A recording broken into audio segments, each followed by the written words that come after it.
That's at an 18% interest rate? That is not cheap. I really didn't learn anything. Like I wasn't really taught anything. Starbucks, Lyft, GoPuff, Amazon for $29, Target for $40. That wasn't really the smartest thing I've ever done.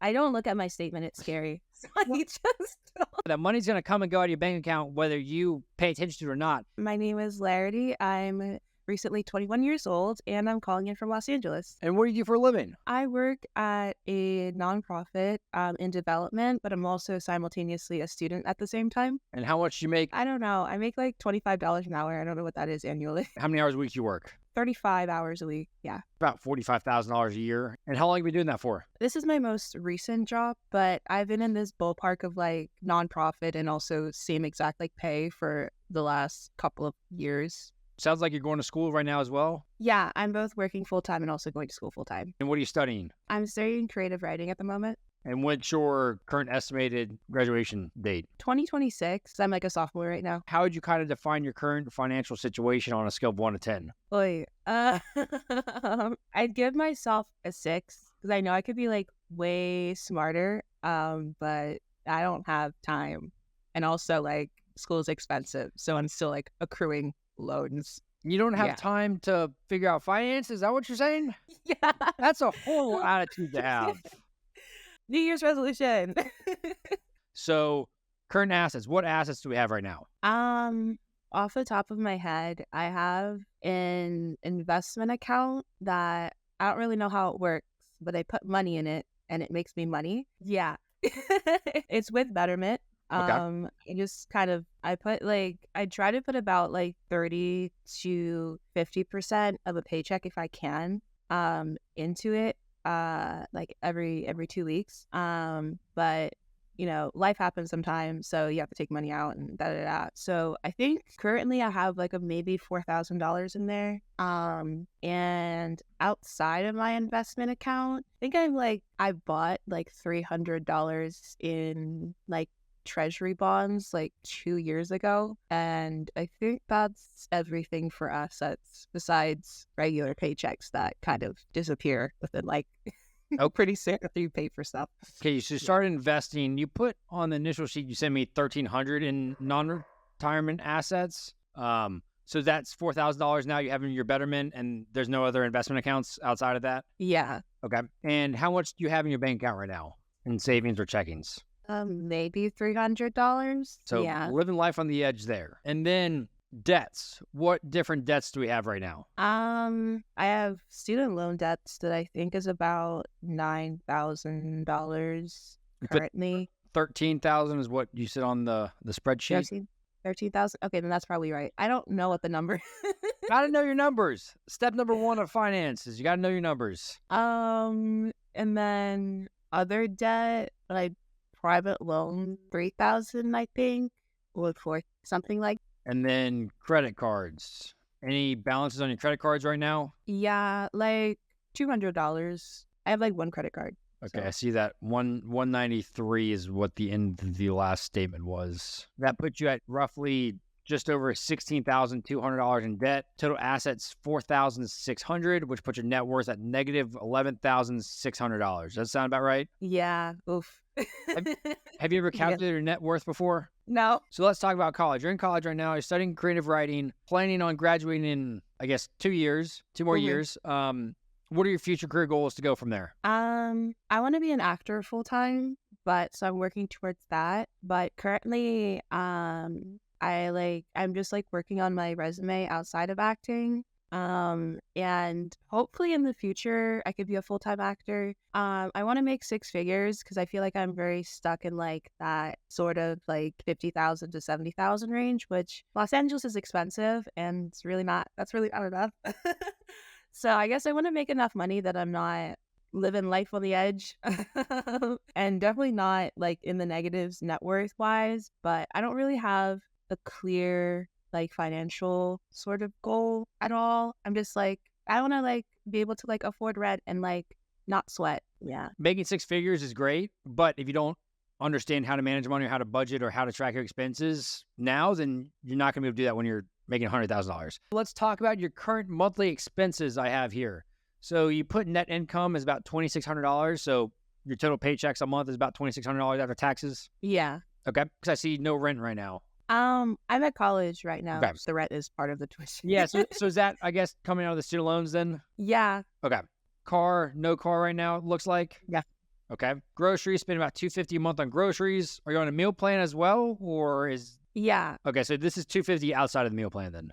Outside of the meal plan. Okay. Yeah. Subscriptions, $33 a month. Eating out, $186. Gifts and donations, $50. And then travel, $200. So that brings your total living expenses to $720 a month, which is pretty low, which is great. And then on the debt payment side, we have the personal loan is $154 a month. And then your credit card minimum payment is $25 a month. So it's $179 worth of monthly debt payments, which puts your total living expenses to just about $900 a month. Does that sound about right? That sounds about right. Yeah. Okay, so that means, in theory, hitting this, you should have roughly $1,700 a month left over every single month. And is that all going towards investments, or where's that money going right now? Because we got $300 in your bank account right now. Give or take, that definitely goes towards investments. Currently, my paycheck sort of fluctuates sometimes because of the type of job that I have.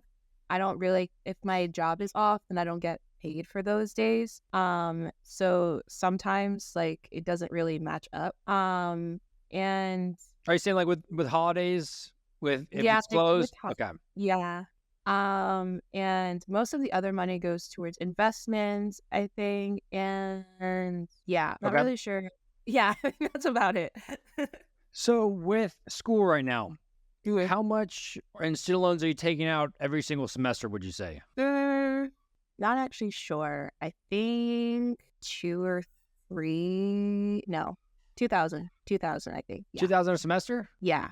Okay, and that includes tuition, food, and your living? Yeah, I think after everything, that's what's left over. I'm on scholarship. Okay. So most of it is covered more or less. But then there's, the part that's not covered. Well, actually, no. Hold on. Plus, I think it's about 4,000 actually, because I just factored in work study, and I'm not doing that right now. Okay, so 4,000 a semester, 8,000 roughly a year then in terms of tuition costs between housing, tuition, and food. But you're on a scholarship, which is paying for, I'm assuming, most of it right now. Most of it, yeah. Okay. Well, great. That's great. You have a scholarship and $4,000 a semester. You should be graduating in May. Is it May of 2026? Or yeah. Okay. So I guess this semester included $20,000 worth of student loans between those 5 semesters. That sound about right? Ballpark? Yeah, that sounds about right.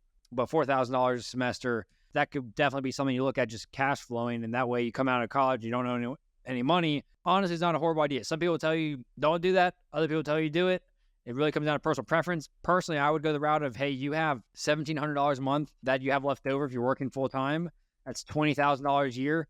I would take $8,000 of that personally and be paying school in cash. And so your student loan balance doesn't grow.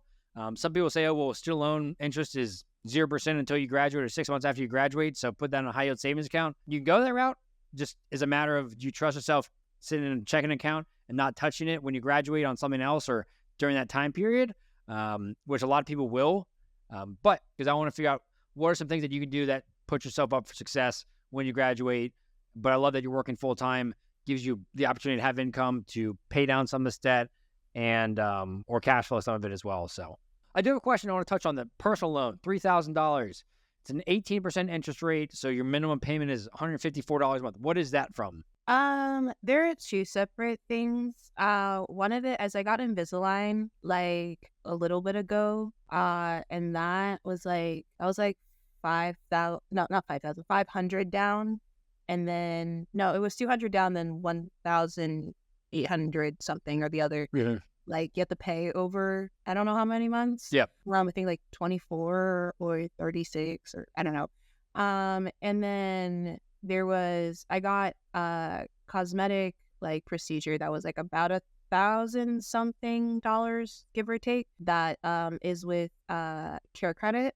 So I have to pay that regularly. That's at an 18% interest rate? I think they're both at 18%. Yeah. That is not cheap then. That's basically as bad as a credit card in that instance. Yeah. That wasn't really the smartest thing I've ever done. No.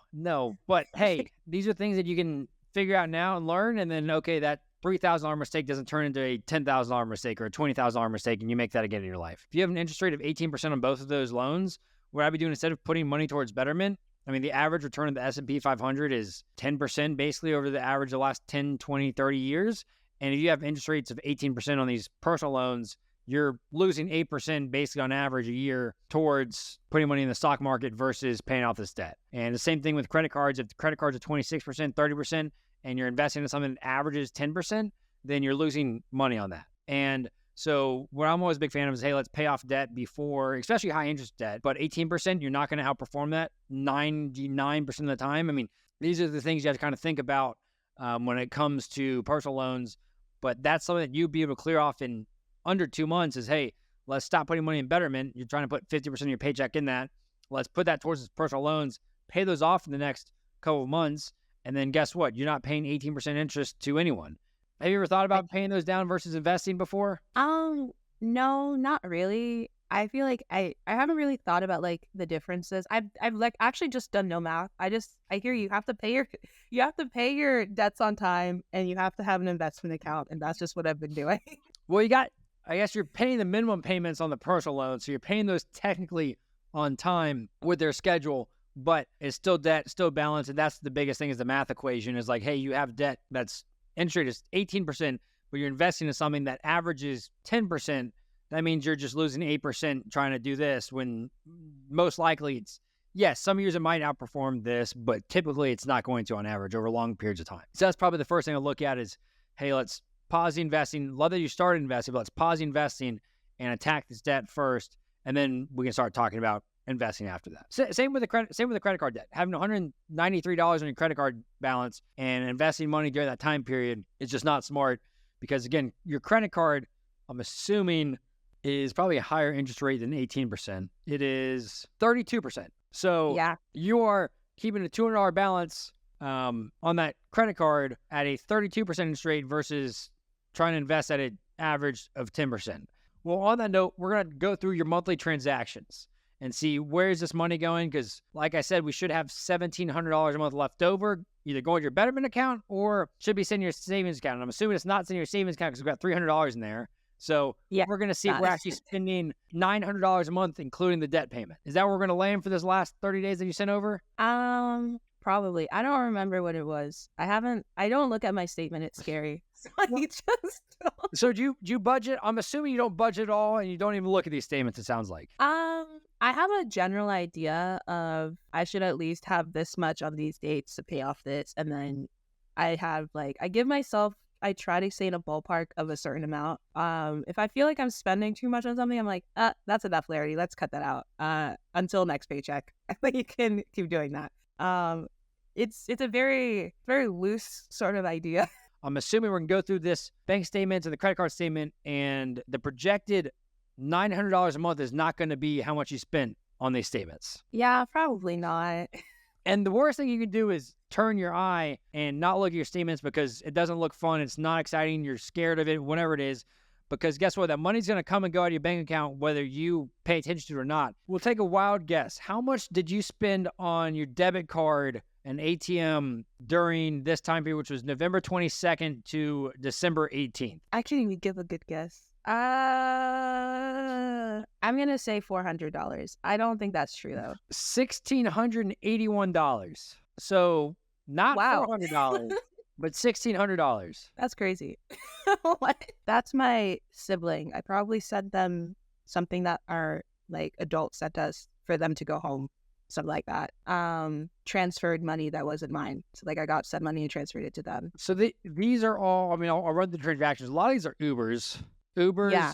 JetBlue, Lyft, Starbucks, Lyft, GoPuff, Amazon for $29, Target for $40, Uber for $11, Uber Eats for $29, got a Google domain for $30, GoPuff for $42, Uber, GoPuff for $52, Target for $42, India's Grill for $15, Uber for $35, Uber for $140, Uber for $159, Hampton Inn for $141, Amazon for $13, And these are just, how many, I guess since you don't have a car, you take Ubers all over Los Angeles? I take Ubers a lot. I think specifically then that was like, at Thanksgiving break. So I think I went home and the flight was ridiculous. And then to get to my actual house was like really expensive because it was like a 2-hour drive. And obviously I didn't have a car.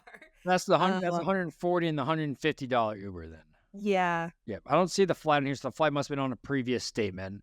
But then we got Amazon. We got 3 different Amazon transactions for $13, $27, $28. We've got 1, 2, 3, 4, 5, 6 more Ubers in December. When you're back in LA, it looks like Uber Eats for $23, more Ubers, a GoPuff for $120. You just GoPuffing your groceries, or what is the $118 for GoPuff? Oh, yeah. So it was like we were on like a winter break.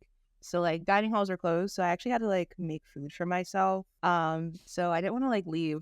So I got like groceries from GoPuff and then probably the rest of it from Target. Okay. Ran out. So yeah, I mean, so this is just the key of budgeting, because you said you spent probably $400 during this time period, and we were at just under $1,700. And so that's one of the things, if you're budgeting, you know, hey, this is how much money I spent. Thankfully, spending $1,700, you still have money left over because you're making $2,600 a month.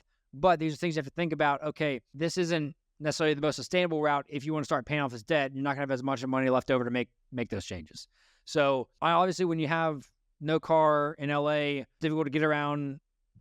So those are things that need to go in your budget. Okay, I'm going to spend $200 a month on Ubers or whatever. So you understand just, hey, this is how much money you're going to be spending. And you know, okay, I'm going to be going home next month.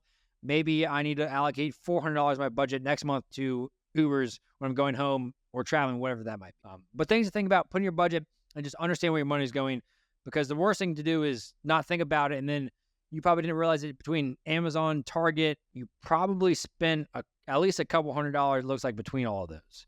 So these are things that you just have to ensure that you know where your money's going and understand, so you can take control of your money. You can tell where it's going versus right now it's just going out the door and you don't know where it is. So right. And then we have, apart from that, I see some Capital One payments sitting out, and then I see transferred just over $1,000 towards Betterment. Looks like about $1,100 towards Betterment last month. Those are things right now, like I said, instead of investing in the stock market right now, hey, let's pay down these high interest debts versus the investing right now. So like that $1,100 would have wiped away. It sounds like one of the debts is $1,000, the other one's $1,800 or $1,800, $2,000.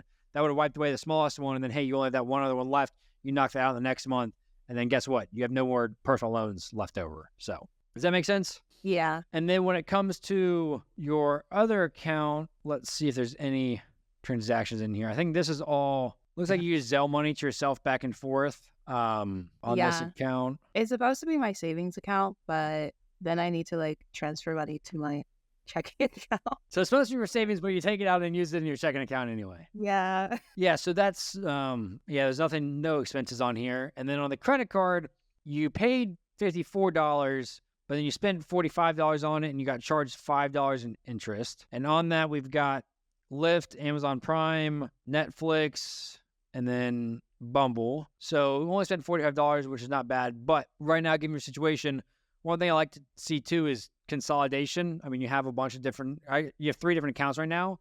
We only spent on 2, the Capital One and the debit card mainly, but consolidate down to 1. That way you can understand where your money's going versus having to spread a crowd. It's not as bad because you only have $45 on it, but given that you have a credit card balance, I'm never a fan of people having credit cards when they've ever carried a credit card balance, because it just instills bad habits.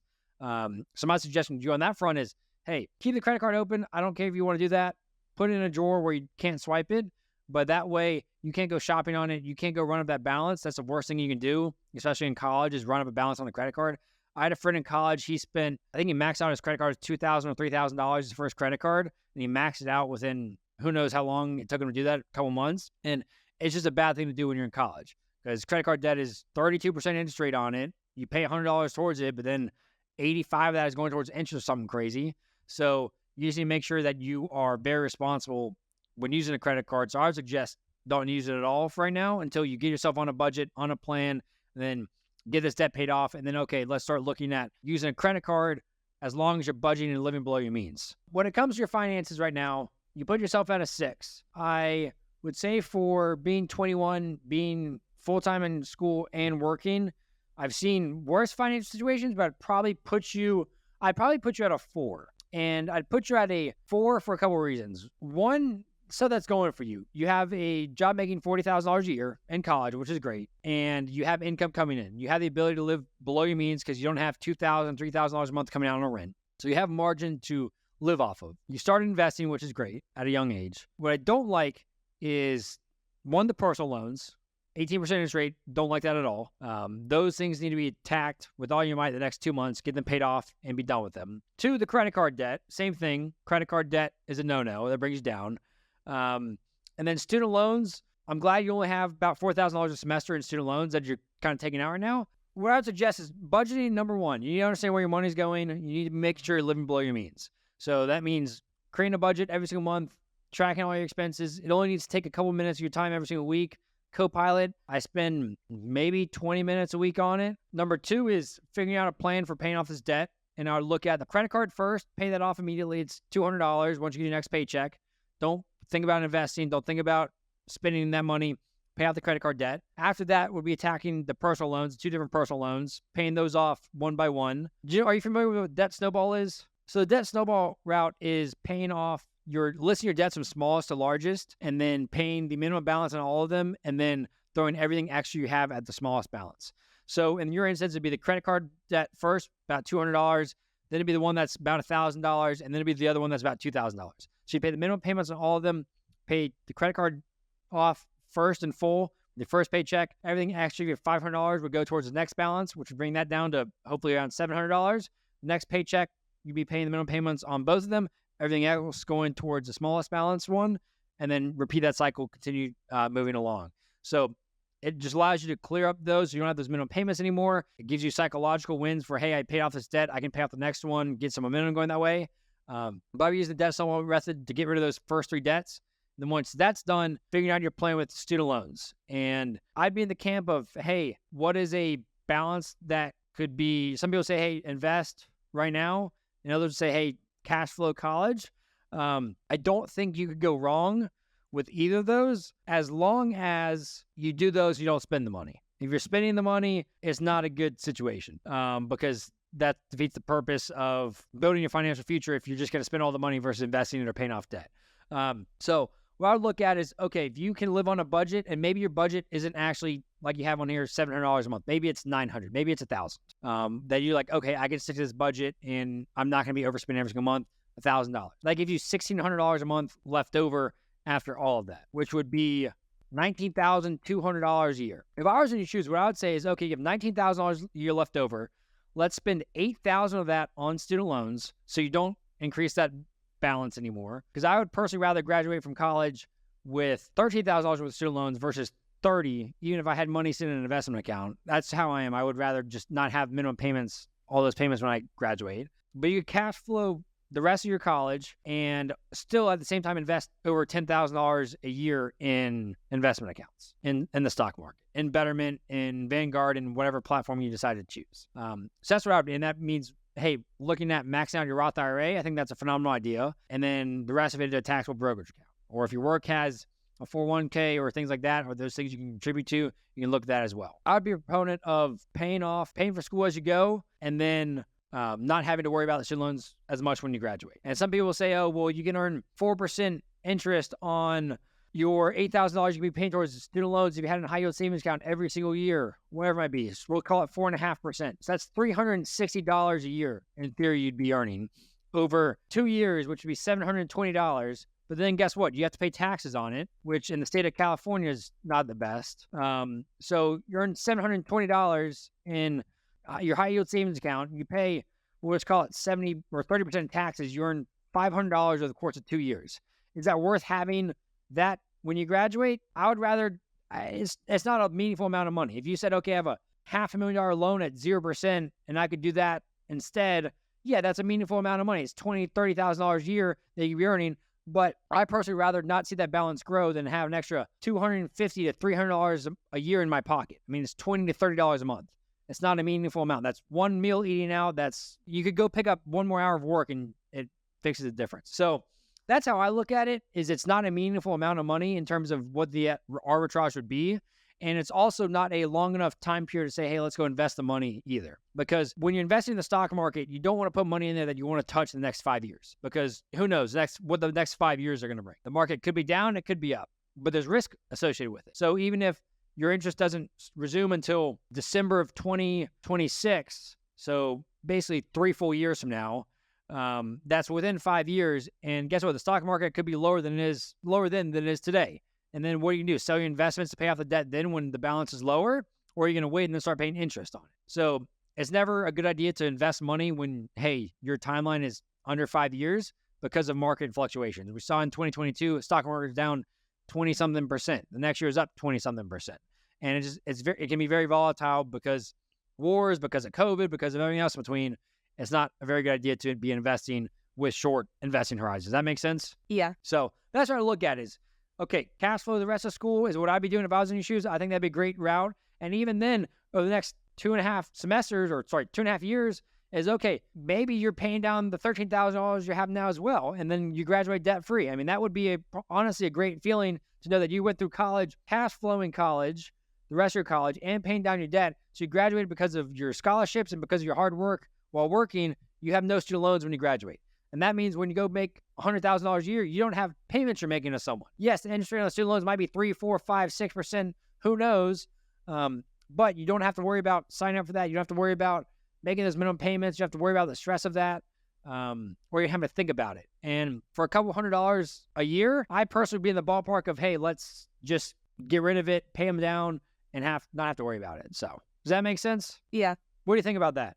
I mean, honestly, sounds like a plan. I didn't actually I never thought of being able to graduate with not any debt, especially because everyone around me is college is so expensive, but you're gonna graduate with thousands of dollars in debt, and I'm I don't want to do that.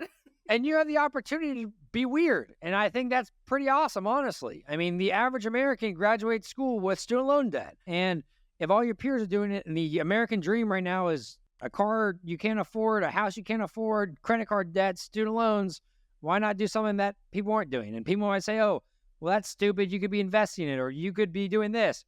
Well, 9 times out of 10 people say you can invest the difference aren't doing that themselves. They're spending the money. And that's one of the risks that are associated with, hey, instead of cash flowing college, you might go spend that $1,000 you'd be paying towards college that month, and you go spend it on a shopping spree, spend it on a trip, whatever it might be. And those are the downsides of not paying for it in cash, is you might be allocating that money somewhere else versus saving and investing, versus knowing, hey, I'm going to pay for this every single month. So those are things I would think about, and I think that would be honestly a great feeling. Graduating debt-free, you work your butt off throughout college, working and doing school full-time, and you can graduate with, hey, I paid for this degree because I'm smart and I got scholarships, and I'm smart and I worked my butt off and cash flowed the rest of it and paid down the balances. Again, my opinion, $720 basically.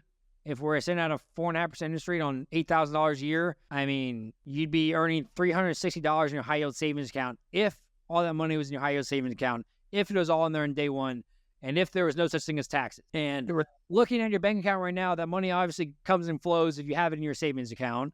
Things happen. You're not tracking your expenses. So I would put yourself up for the least chance of error or risk here of spending that money on a holiday or spending that money on shopping, Amazon, whatever, versus paying down the debt and being done with it. So, but then also the same thing you do is you can be cash flowing school, you can be cash flowing, paying down these debts, and you can also be investing at the same time. And with doing that is talking about your Roth IRA. So you talk about wanting to have a Roth IRA. Total limit on that right now is about $7,000 a year for 2024. And so you're 21, and by the time you're 67, if you decided to max out your Roth IRA or every single year for the rest of your life until you're 67, do you know how much money you would have in your Roth IRA when you're 67? $1 million, maybe. So at 21, you'd be putting about $583 a month, which over the course of 46 years, you would contribute $321,000 into it. So